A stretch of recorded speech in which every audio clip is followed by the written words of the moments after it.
यह कहानी केवल एक भाई और बहन की नहीं है, बल्कि उस अटूट संकल्प की है जो मौत की दहलीज से टकराकर भी हार नहीं मानता। यह कहानी है सूरज की जो खुद बुझ गया ताकि अपनी बहन की दुनिया में रोशनी कर सके। आधी रोटी, बलिदान की अमर दास्तान। शहर के सबसे अंधेरे कोने में बसी एक झुग्गी में सूरज और उसकी छोटी बहन निम्मी रहते थे। बचपन में ही सिर से साया उठ जाने के बाद 15 साल के सूरज ने अपने आप को मजदूरी की भट्टी में झोंक दिया था। उनके पास दौलत के नाम पर सिर्फ एक पुराना पीतल का लोटा और एक फटी हुई चटाई थी। सूरज दिन भर तपती दोपहर में बोरे ढोता, ईंटें उठाता और कभी-कभी नालियों की सफाई भी करता ताकि शाम को निम्मी की थाली खाली न रहे। उसके लिए निम्मी सिर्फ उसकी बहन नहीं, बल्कि उसके माँ-बाप का आखिरी अंश और उसकी जिंदगी का एकमात्र मकसद थी। एक रात भारी बारिश हो रही थी और सूरज को दिन भर में मजदूरी के तौर पर सिर्फ एक सूखी रोटी मिली थी। घर पहुंचते पहुंचते वह रोटी भी भीग चुकी थी। निम्मी भूख के मारे कोने में दुबकी बैठी थी। सूरज ने रोटी के दो हिस्से किए, लेकिन उसने देखा कि निम्मी की नजरें रोटी के दूसरे टुकड़े पर टिकी थी। सूरज ने मुस्कुराते हुए अपना टुकड़ा भी निम्मी की ओर बढ़ा दिया। आज दुकान वाले चाचा ने मुझे भरपेट समोसे खिलाए हैं, तू यह भी खा ले। निम्मी ने मासूमियत से पूछा। सच भैया, पर सूरज ने अपना खाली पेट दबाते हुए झूठ बोल दिया। हाँ पगली, एकदम सच।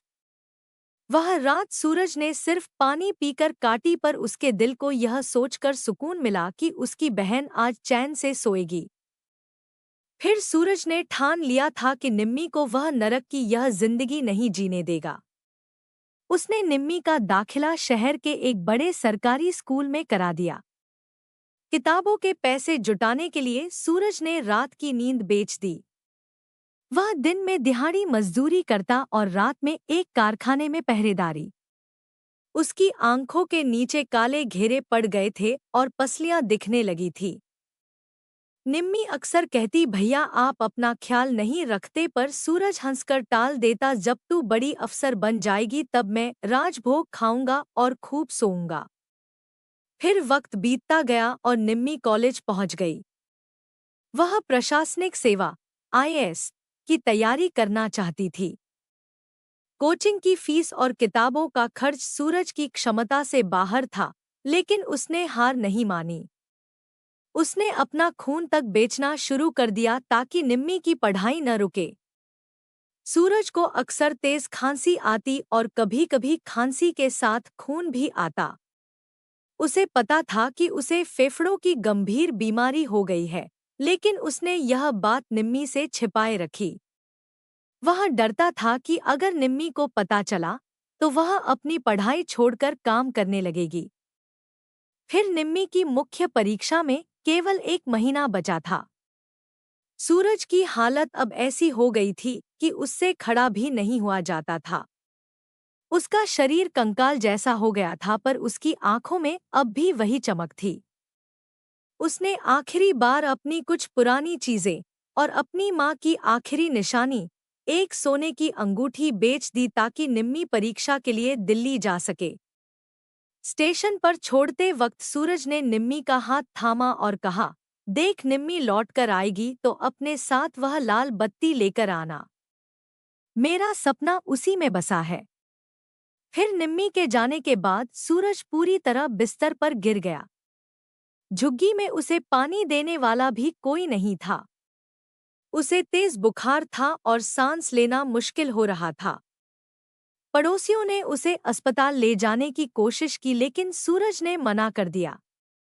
उसने कहा, मेरे पास जो थोड़े पैसे बचे हैं, वो निम्मी के इंटरव्यू की फीस के लिए हैं।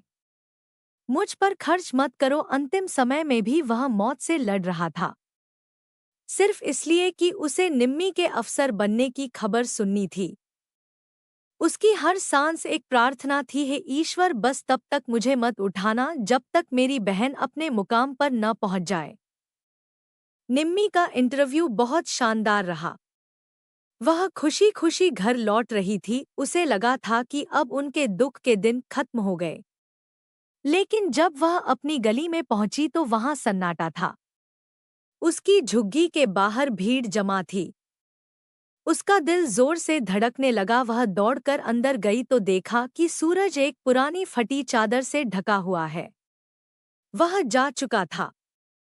उसकी ठंडी हो चुकी हथेली में एक मुड़ा हुआ कागज दबा था। निम्मी की दुनिया जैसे उजड़ ही गई। वह दहाड़े मार कर रोने लगी, भैया देखो मैं आ गई, मैं अफसर बन गई, भैया उठो। फिर निम्मी ने कांपते हाथों से वह कागज खोला। उस पर लिखा था, मेरी प्यारी निम्मी, जब तू यह पढ़ रही होगी शायद मैं तेरे पास न हो, पर दुखी मत होना। मैंने अपनी पूरी जिंदगी उस आधी रोटी के साथ काटी जो मैंने कभी नहीं खाई, क्योंकि मेरी भूख तेरी सफलता से मिटती थी।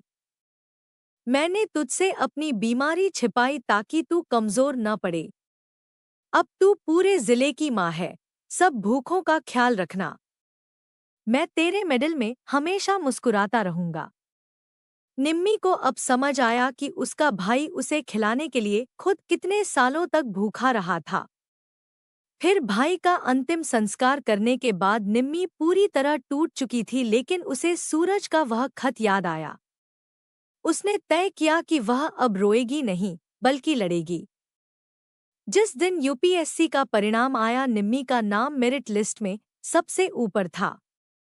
पूरा देश उस गरीब लड़की की कहानी पढ़ रहा था जिसने अभावों को मात दी थी। लेकिन निम्मी के लिए यह जीत अधूरी थी। वह लाल बत्ती वाली गाड़ी में बैठकर अपनी बस्ती पहुंची, पर उसे सलामी देने वाला उसका भाई वहां नहीं था। पर फिर भी कलेक्टर बनने के बाद निम्मी ने सबसे पहला काम यह किया कि उस बस्ती में एक अच्छा अस्पताल और स्कूल बनवाया। उसने अपनी कुर्सी के ठीक पीछे अपने भाई सूरज की एक बड़ी तस्वीर लगाई जिसमें वह अपनी फटी कमीज में मुस्कुरा रहा था। वह हर फैसला लेने से पहले उस तस्वीर को देखती। उसने कसम खाई कि उसके जिले में कोई भी बच्चा आधी रोटी खाकर नहीं सोएगा और न ही कोई भाई इलाज के अभाव में अपनी बहन का साथ छोड़ेगा। निम्मी की कहानी पूरे देश के लिए प्रेरणा बन गई। वह अक्सर स्कूलों में जाकर बच्चों को बताती कि सफलता केवल मेहनत से नहीं, बल्कि उस दुआ से मिलती है जो अपनों के त्याग से पैदा होती है। उसने सूरज फाउंडेशन की शुरुआत की जो अनाथ बच्चों के लिए शिक्षा और भोजन का प्रबंध करता है। उसने अपनी जिंदगी भाई के उन अधूरे सपनों को पूरा करने में लगा दी जो सूरज ने अपनी सूखी हुई आंखों से देखे थे। एक बार एक इंटरव्यू में निम्मी से पूछा गया, आपकी सफलता का सबसे बड़ा राज क्या है? निम्मी की आंखों में आंसू आ गए और उसने कहा कि वह आधी रोटी जो मेरे भाई ने कभी नहीं खाई। उसने बताया कि कैसे एक भाई ने अपनी जान कुर्बान कर कर एक अधिकारी को जन्म दिया। लोग मंत्रमुग्ध होकर सुनते रहे। सूरज आज मरकर भी अमर था। उसकी मौत एक अंत नहीं, बल्कि हजारों गरीबों के लिए एक नई शुरुआत थी। हर साल सूरज की पुण्यतिथि पर निम्मी अपनी सरकारी गाड़ी छोड़कर उसी पुरानी झुग्गी वाली जगह पर जाती है। वह जमीन पर बैठकर सूखी रोटी का एक टुकड़ा तोड़ती है और उसे आसमान की तरफ दिखाकर कहती है, भैया आज रोटी पूरी है, पर आपके बिना इसका स्वाद अधूरा है। उसे महसूस होता है जैसे ठंडी हवा का एक झोंका उसके सिर पर हाथ फेर रहा हो। वह जानती थी कि सूरज कहीं नहीं गया, वह उसकी हर सांस में, उसकी हर ईमानदारी में जीवित है।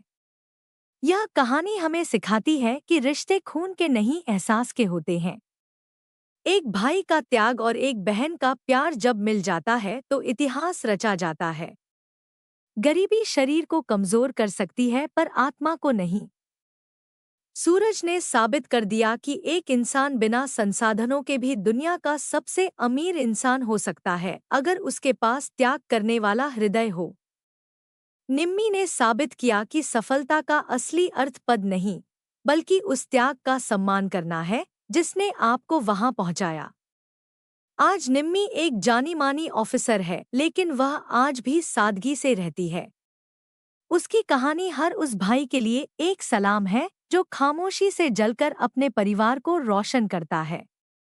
आधी रोटी अब केवल एक कहानी नहीं, बल्कि एक आंदोलन बन चुकी है, यह संदेश देने के लिए कि प्रेम में दी गई आधी रोटी भी पूरे संसार के वैभव से कहीं अधिक कीमती होती है।